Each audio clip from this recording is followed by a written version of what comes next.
साहेब मी त्याला बेशुद्ध केलं, तो तिथंच पडलेला, त्याने नाही केला. डोक्याला मार कसा लागला? त्यानेच मारला असेल ना? नाही साहेब, त्याने नाही मारलं. म्हणजे साहेब त्याला पकडायला मी त्याच्या मागे धावलो, त्याला मी मारलं, तो खाली पडला.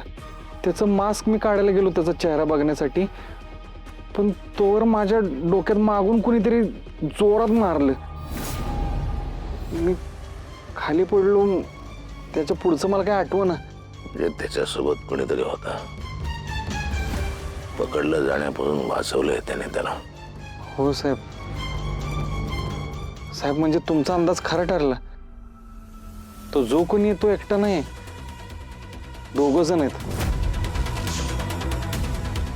2 मिळून खून करतायत. पण काय हो, तुम्ही म्हणलात तुमच्या जुन्या मित्रांसोबत दारू प्यायला तुम्ही. तुमचे कुठले जुने दोस्त? इतकी वर्ष बाहेर कलकत्त्याला होतात, मग तुम्हाला कुठले आले जुने दोस्त? ते कलकत्त्याचेच होते. आले, भेटलेले, दिवसांनी भेटले होते ना. म्हणले चला बसूया. मग त्यांचं मन मला नाही मोडता आलं.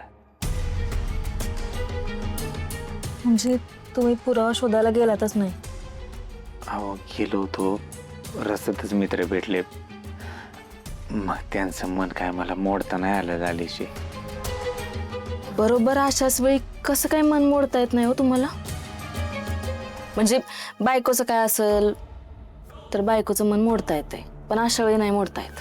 अहो असं काय बोलताय लालीची? मी तुम्हाला सगळं सांगतो की तुमचं सगळं ऐकतो. चांगलंच माहिती आहे मला काय काय सांगता आणि काय काय लपवता. म्हणजे हेच दारू पिता हे कुठं सांगितलं मला? हा मी नाही पित लालीची. मित्राने कोल्ड्रिंक मध्ये ओतून पाजले मला. मी नाही पित. पर ती सोडा, कोण आलं तर मला घरी सोडायला? किती माणसं होती, नाव काय सांगितलं का त्यांनी? असं काय नाही सांगितलं. तुम्ही इथंच राहता का विचारलं आणि तुम्हाला माझ्या ताब्यात दिलं.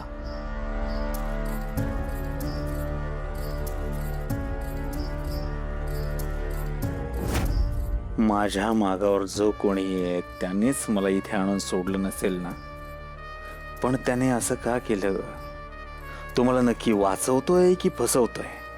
नाही, त्याला मला वाचवायचंच असतं तर तो जो कोणी आहे, माधुरी, श्यामल आणि अरेची डेड बॉडी तिथे सोडून पळाला नसता.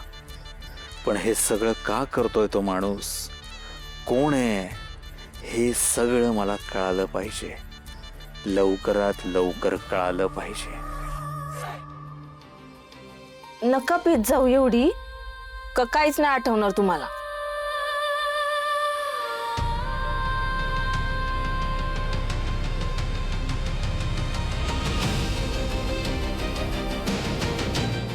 करा, कितीही विचार करा, हे सगळं मी करते हे तुम्हाला कधीच कळणार नाही. आणि आता आपल्या दोघात कुणीच येणार नाही.